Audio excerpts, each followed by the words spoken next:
Welcome back to Not to Talk About, Notts County podcast. A big win and big performance to talk about today. But before we get into that, how are you doing, mate? Yeah, all right, mate. To be fair, I'm buzzing. Obviously, still unbeaten, top of the league. Obviously, a nice 4-2 win as well. So I'm buzzing, mate. What about yourself? Yeah, I'm always good. Always good after a win, and an unexpected win, I think, is how we would sum this one up. Let's just take it back to before kickoff. I think we'll start with the game. I think it's the biggest talking point. For those that couldn't get tickets, obviously not many people could because it was a very small allocation. I know you were there. What was the atmosphere like before kickoff? What was it like being back at a ground that obviously we've only associated with the National League? Well, to be fair, mate, it's always pretty similar. Like, there's always good noise before kickoff and throughout the game, I believe, anyway. But yeah, it was obviously weird because we were stood in a stand with no roof on it to begin with. So that's always strange. It's always hard to generate some form of travelling noise in terms of obviously making it out of that stand. Obviously, there's no roof on it, so noise don't really travel too well. But yeah, it was weird. It was kind of like a trip down memory lane when you think about it as well. Obviously, the National League, we went there 3 times, so we were actually allowed to. Obviously, all depending on COVID, but yeah, it was all right to go back. Obviously, again, it's never been a place notoriously known for Notts to do well. Obviously, that curse is over now, I guess. So yeah, it was nice to be there. It's nice to be back there. It's not a bad place to go. They've got quite a lot of good fans. They've got some questionable fans, but every fan base has those. So it is what it is, mate. And to be fair, we left with 3 points, so can't complain. What did you make of the team news before the game? Crowley back, Jones back, Jatta back on the bench. Did you see that as a positive, as a boost, or did you think that maybe, obviously positive they're back in the squad, but quite a few changes to the starting 11, obviously Kunde coming in as well. How did you reflect on that, and obviously looking back on it now as well? The start wasn't the best. Yeah, for me, I think probably for you as well, but there was a clear game plan. I think the plan was to keep it as tight as possible and then bring on your reinforcements such as your Jatta, your Sharul and so on. But the plan was out the window pretty much in the first 3 minutes when they went 1-0 up, and even more so after they went 2-0 up in the 6th. But it is what it is. Like, you can't get it right every single game, and that's a learning curve, I think, to Stoke Maynard especially. Because for me, even if I thought something would have benefited that game a little bit better, I still would have stuck with a back line that we've kept the whole season, because we've had no reason to change it. And I did think, obviously disrespect to Rob Kunde, because he is obviously a good footballer, but I did think he looked a bit uncomfortable on Saturday, and that's natural. He hadn't played for a few weeks now since the Shrewsbury game, and obviously in that game he made an error as well. So yeah, I definitely thought he did look a bit uncomfortable, and didn't surprise me that he came off at half time. But that again showed me that half time sub, that what I just said was right, that there was a game plan, and it went out the window when we went 2-0 down. But like I said, it's a learning curve, because do we need to change that back line? I don't think so. Maybe if you get like a Lucas Nesbitt sitting back in, you probably do have a headache, but I don't think you need to touch that back line, because I feel like the partnership and the understanding that is forming between Alex Bass and the 3 at the back with Fedu, Platt and Macaulay is something that we need to look after, because as you can see, we're the only team left unbeaten in the league, and that's not by fluke. That is for a reason. So yeah, for me, you got the lineup a little bit wrong, but hey, we won 4-2, mate. So I don't care. No, exactly, 100%. But let's say we hadn't won 4-2. Look, that lineup was wrong, but obviously we did, because Stu made the change. So on the one hand, you look at that and say there's lessons to be learned, and we kind of got away with it a little bit. 2-0 down in 6 minutes against a lot of teams, you're not coming back in that game. But do you also take the positives and the merit that he recognised that he got it wrong, made that change at half time, very early change, and we managed to turn the game on its head pretty quickly from that point onwards. You can look at it a few ways, to be fair. You could look at it as, he identified that he got it wrong and he changed it immediately. Shows a sign of good management. But you could also talk about the squad depth as well that we now have, where you can go 2-0 down in games and you can be training at 2-1 at half time. And you can bring on your Alisson and Jatta, which not many teams have that the luxury of bringing on a striker of that quality just like that. But I feel like it's a mixture of loads of things, mate. I feel like it was, like I said, great management from Stuart Maynard to realise they weren't working, because if he came out in the second half with the same team he lined up with, I don't think we win that game of football. I thought it was a change that he had to make, and Diddy is number 9. I don't know. If that's the thing for me, I don't know anymore with that.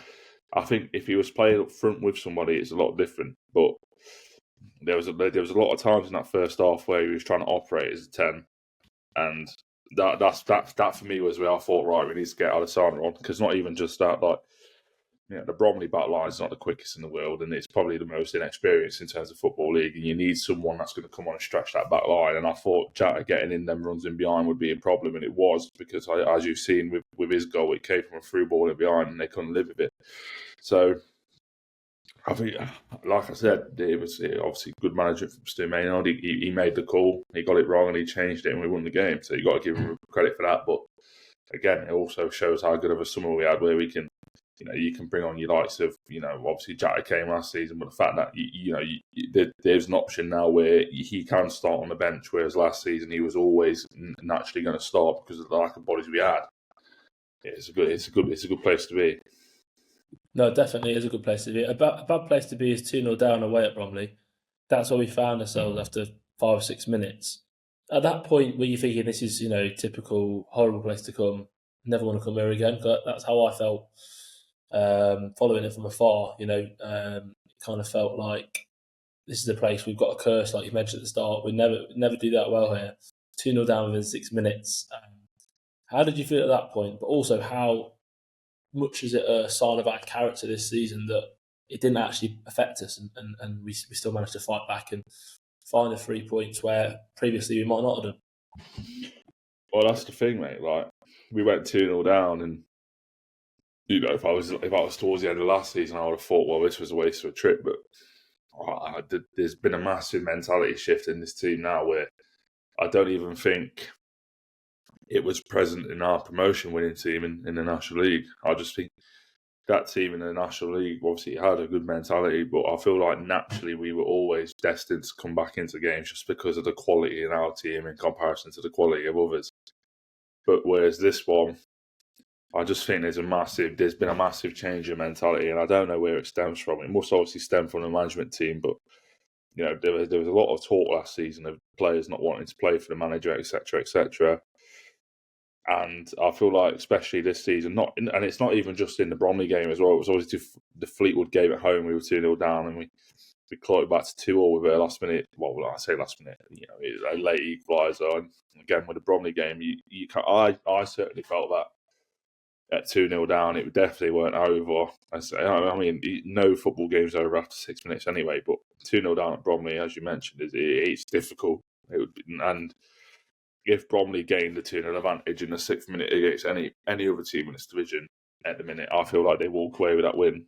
But I just feel like the mentality in this squad at the minute is massive, and it's going to serve us well for as long as we can keep it installed within the team for the whole season.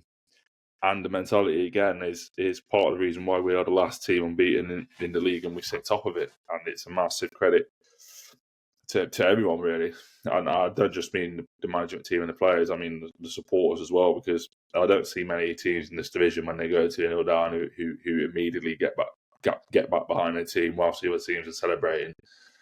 Well, that's what the Notts fans do, and it serves as well, because, again, and I'll probably say this again another 20 times in this podcast episode, we are top of the league unbeaten. So, sounds good to say as well.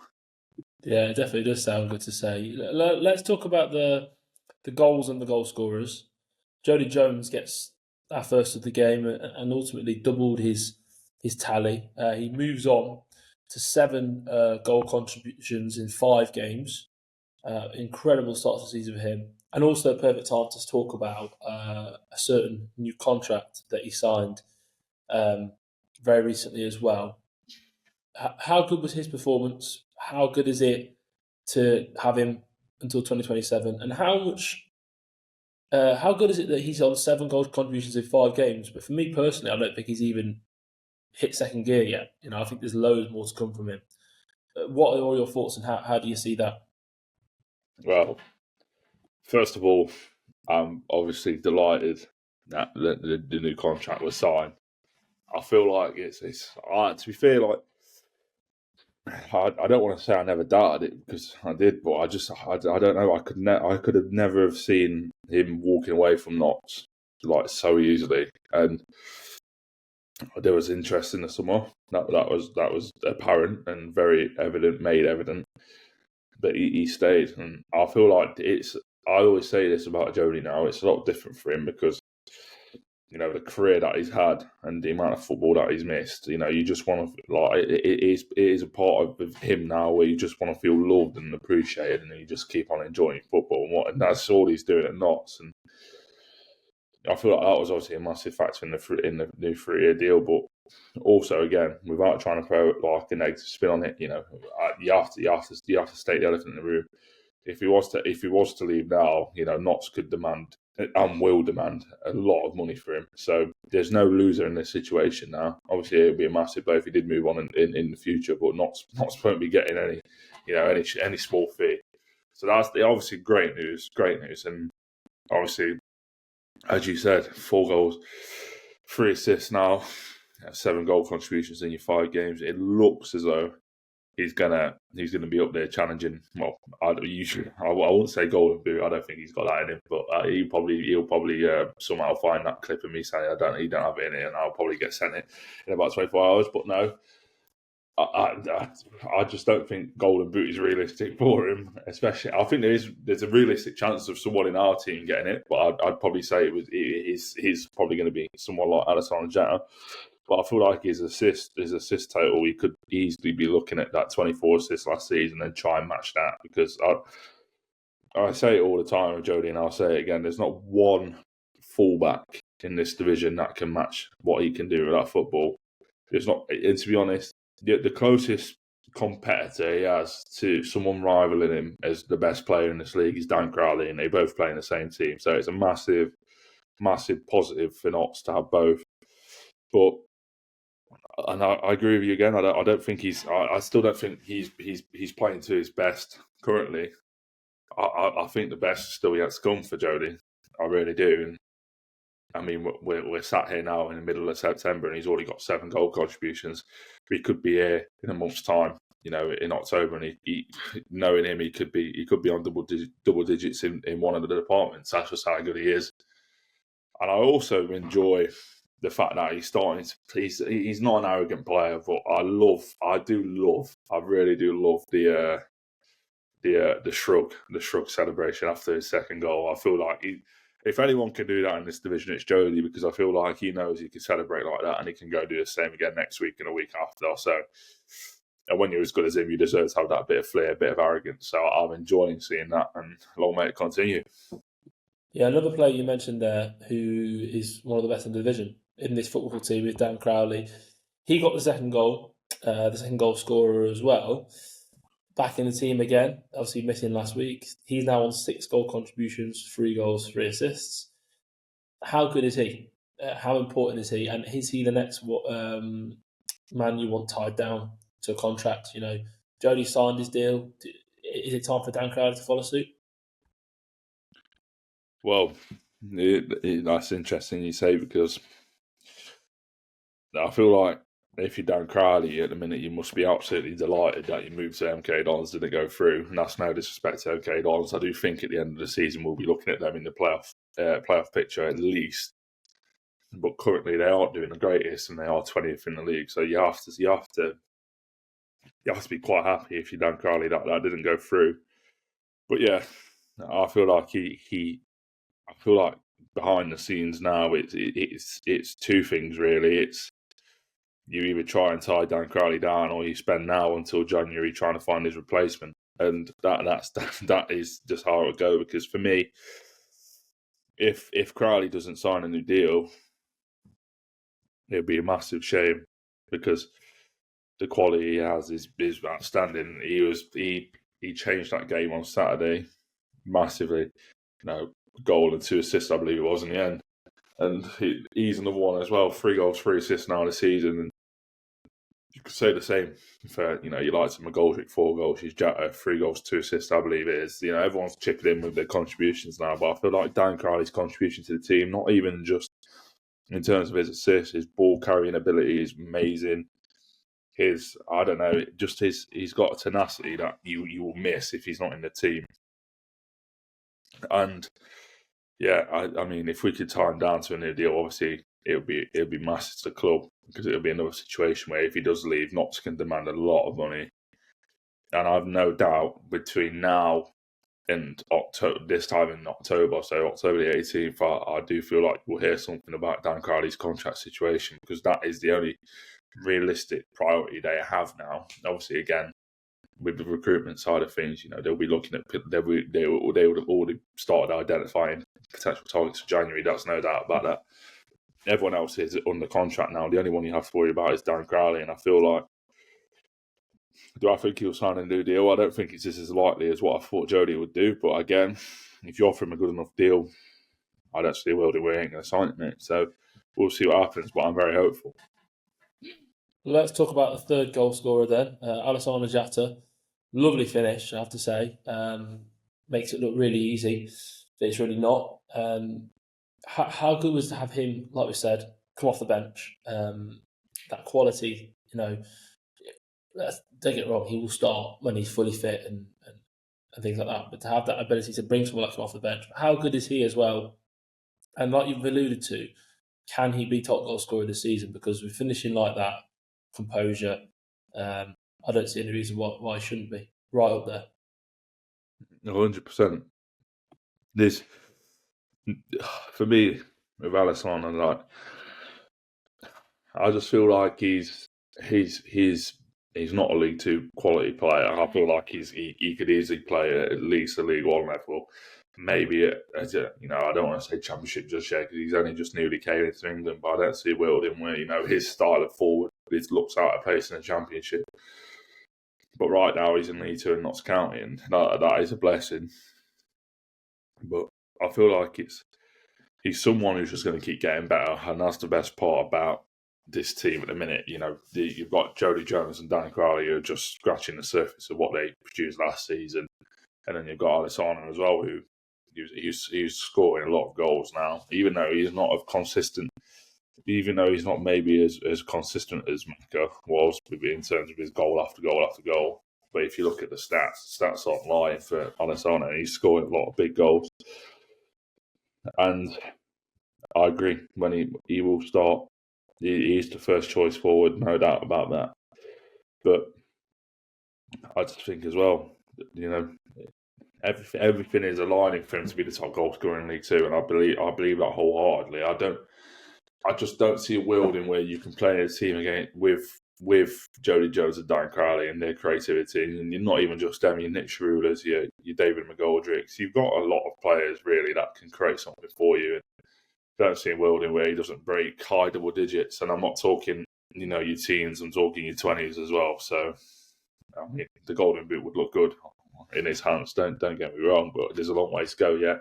Obviously, he's had time out of the season, obviously going through a concussion, but that's still technically classed as injured. So hopefully he can stay fit for the remainder of the season. We'll just see what happens to him. But yeah, I don't think it's unrealistic to say he's a good shot for the Golden Boot. So we'll see what happens, mate.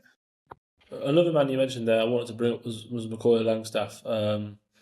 Obviously, another difficult weekend for him in the Championship with Millwall. He's now made 5 appearances, only played 100 minutes. To use your phrase, do you see a world where Maka returns to the club, whether that be on loan in the future, or do you think it's time that Notts as a fan base move on? As difficult as it is to do that, and difficult as it is to see him struggle in a new environment and obviously wish that he was still with us, is it time for us to move on, or do you think there's, I won't say hope, but maybe more from his perspective, that he could maybe make a return and get back scoring again and playing regularly, because at the minute it doesn't look like at Millwall he's going to get that chance. Look, I love him, but for me, I feel like it's time that we just moved on from the idea of any return, because I feel like you have to play a certain way when you have Macca in the team, and we did, and to be fair, it works, because 70 goals in 2 seasons, it's massive, it's a great return, but I just feel like in terms of just you want to move on. That's what I think I want to say. You just want to move on now. Like if Macca came back in January and scored 3 goals on his own, it kind of tarnishes what he did with his 70.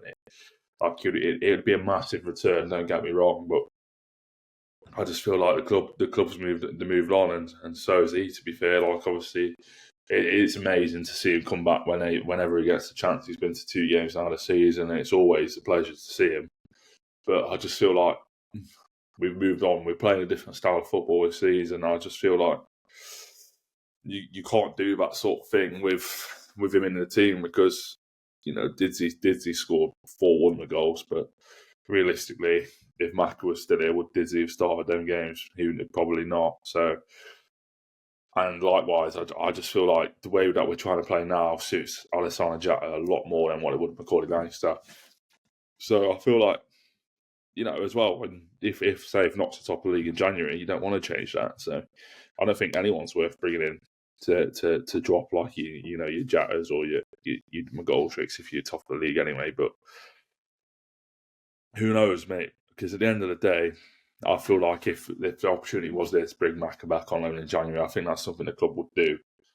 But for me, I think it's time to just move on from that idea. Support him and love him from afar, like he will Notts County, and let that be all. No, definitely. I think I agree with you there. Top of the league, unbeaten, most goals scored in the league. No team has scored more than 10. We're on 14, so we're quite a way away at the top of the top goal scorers. How positive has the start been? Is there a risk that we get a little bit carried away in terms of the teams we've played? With all due respect to the 6 teams we played, I can't see many of them being up there at the end of the season. Is it a case of a bit of deja vu from last season, maybe, where we had a really good start? I know we lost the first game, but outside of that, we had a really good start. But we had played the teams that, when you looked at the table at the end of the season, the teams we beat at the start of the season were right down near the bottom. Or have we just got to take the positives and say you can only beat what's in front of you?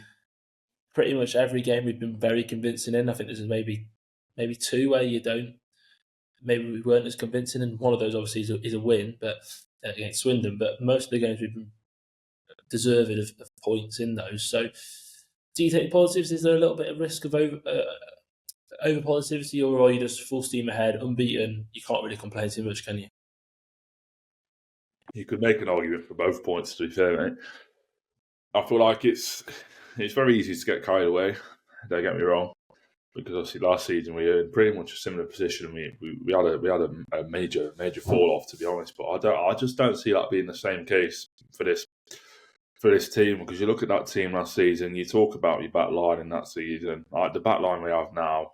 And I'm not even going to name individuals that we've improved on, because the whole back line's improved. I feel like the team that we have now is such a massive improvement off of last season. And the best thing I could say about this team at the minute is that I believe they know how good they are. That's the thing. Like, some teams are still trying to work out, their best 11s, and who's going to be that guy who's going to step up for you this season. I think all them questions have been answered already for Notts. We know who's going to step up for us this season. We know how. We know this team hasn't just fluked it there. This season we've now scored 4 goals twice this season on 2 Grimsby and Bromley. We've 7 points we've won coming from losing positions as well. That's the most in the whole EFL.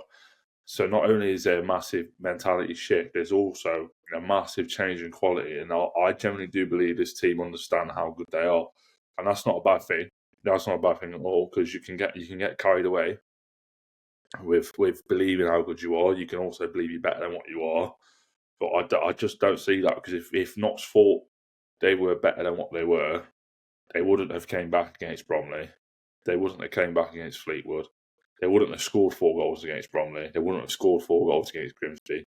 And you look at it from a wider angle now. Even in the cup game that we played against Shrewsbury, we took that to penalties. Granted, I still don't know how it went to penalties. But for the point I'm trying to make, we're still yet to lose in 90 minutes of football as well. So, again, it's easy to get carried away, but I don't think there's no risk for Notts County at the minute in terms of getting carried away.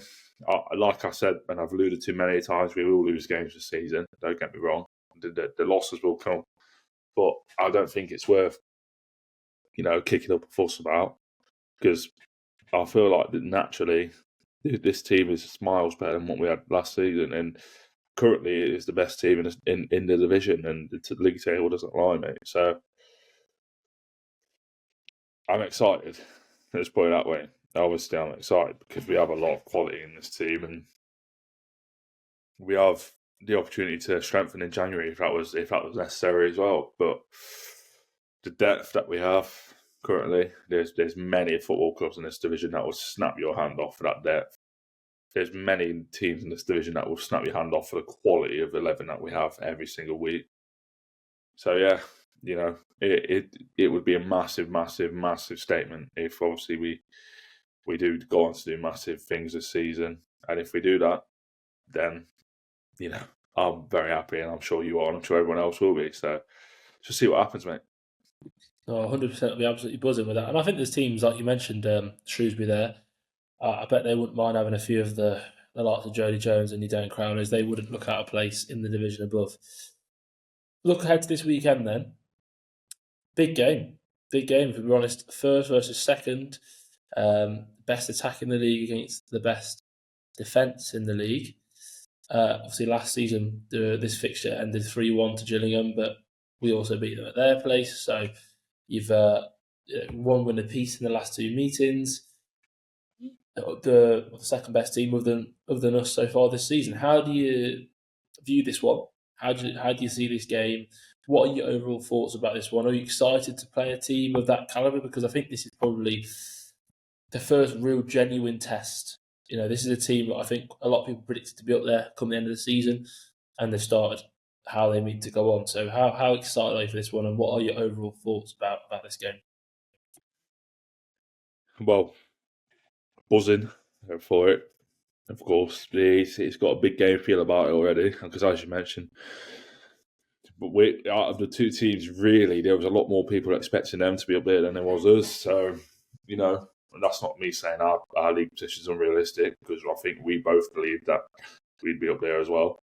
But it's going to be a massive test. It'll be the first time really that we'll see where we're at.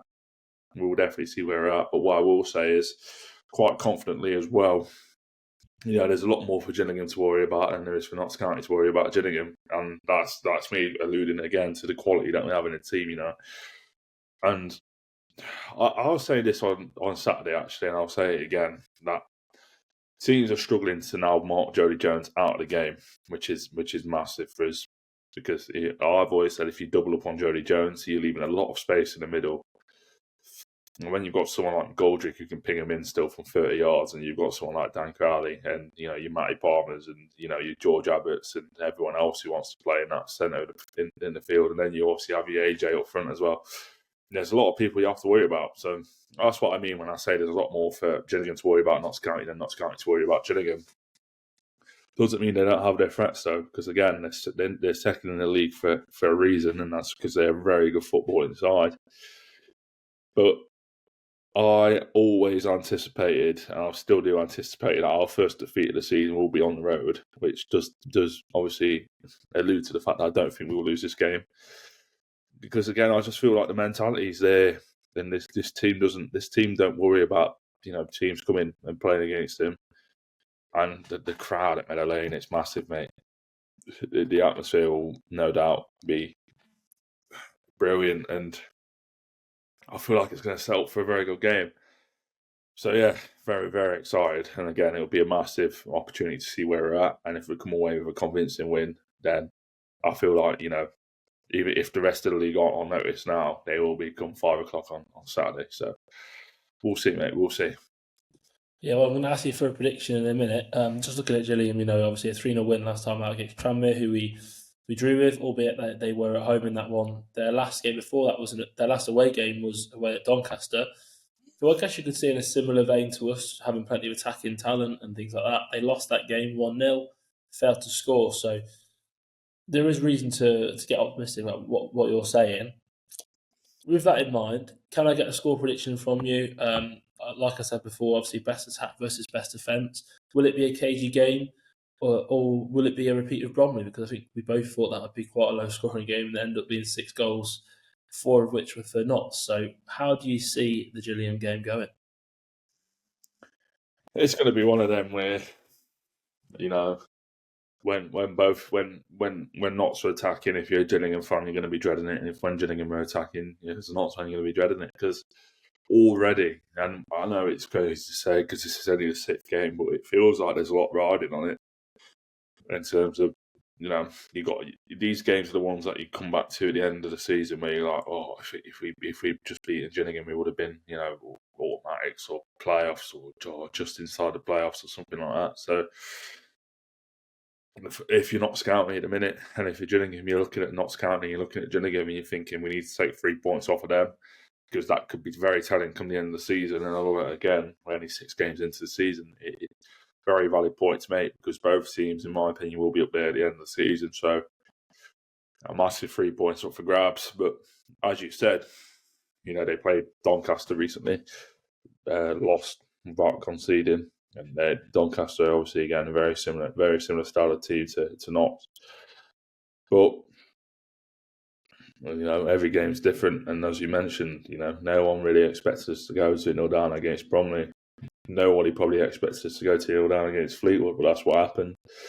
And granted, we came back into the game, or like I said last season, they happened last season, we don't. So it's going to be a good game.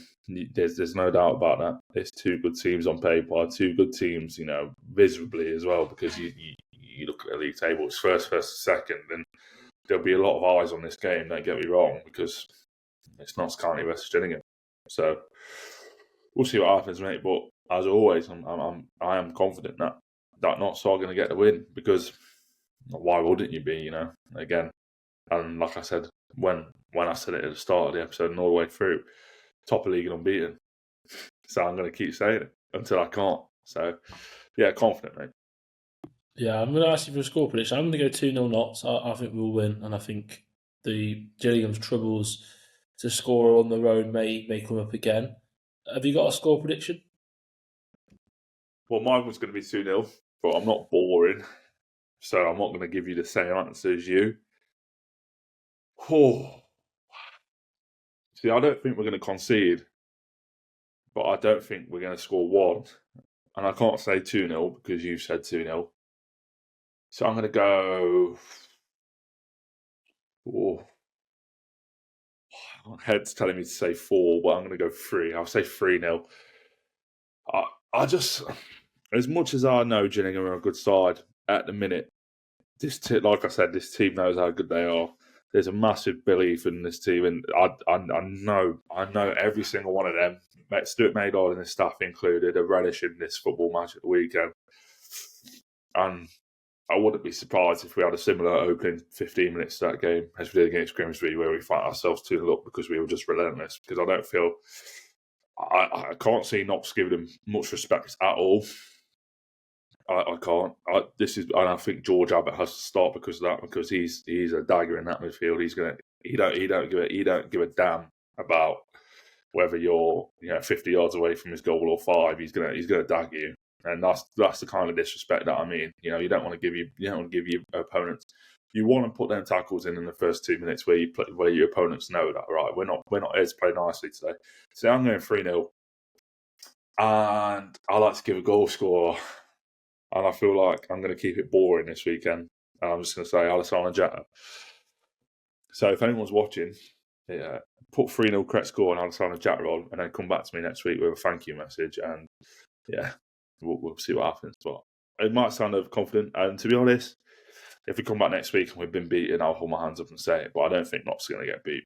And you said 2-0, and I want to say 2-0. And this podcast is that we've never been known to give the same prediction. So that's why I didn't do it. So 3-0 Alisson and Jatta. You know what? I'll give you 3 different goal scorers, actually. I'll give you Jatta, Jones, and Giovanni Brown off the bench. There you go. First goal for the club. Well, I think that's a perfect place to wrap up. Unless there's anything else you want to add, mate, before we go to just sort of the last little bits of housekeeping. Anything else you want to add? No, to be fair, not really, mate. I can't think of too much off the top of my head. No. Well, then that's a perfect time to say thank you for watching or listening, or whichever you have done. If you got this far, obviously all support means a lot to us. So if you could subscribe or follow on Spotify, it really does help us. It gets us out to more feeds and more pages. And yeah, obviously all interactions, comments, they always, we read them all, and they always give us a little boost before recording. So that's always brilliant. And yeah, just thank you for the support. Obviously, we've been going for quite a while now, and yeah, really happy with the progress the pod is making. So I'll hand over to you, mate, to wrap up. But I think that's everything from me this week. Yeah. And just quickly on the comments as well. Like, there was a comment left on YouTube. Yeah, you might have seen it, Tom, where it said, "Time to wrap this podcast up." Methinks. I'd just like to say thank you for your comment, but like I replied, it doesn't really matter what you think. So that's what I have to say on that. And you can't wrap something up when it's only just starting. So yeah, unlucky, pal. But in terms of that and everything else, a massive thank you for watching. Again, like Tom said, we appreciate it every single time we upload. There's always a good response. And to be fair, yesterday we saw a comment where someone replied their weekly schedule. And to be fair, it just shows as well how much Notts content is going out now. It's obviously not just our podcast; it's the Magpie Circle podcast. It's the Notts County Talk podcast as well, which I am a regular viewer of both, and I enjoy it massively. I enjoy listening to what Paul and Mark have to say, and I enjoy watching what George and Tom have to say as well. So, and they're all great people, and yeah, it's good. It's massive because it's club exposure at the end of the day, and when you have the opportunity to watch 3 podcasts, some clubs say you'll have the opportunity to watch 1. So yeah, obviously it's great to see so much Notts content, and yeah, long may the unbeaten run continue, and everyone else has got something good to talk about. So yeah, enough of all that stuff. Massive thank you for watching, and as always, until I can't say it anymore, come on, you unbeaten Magpies.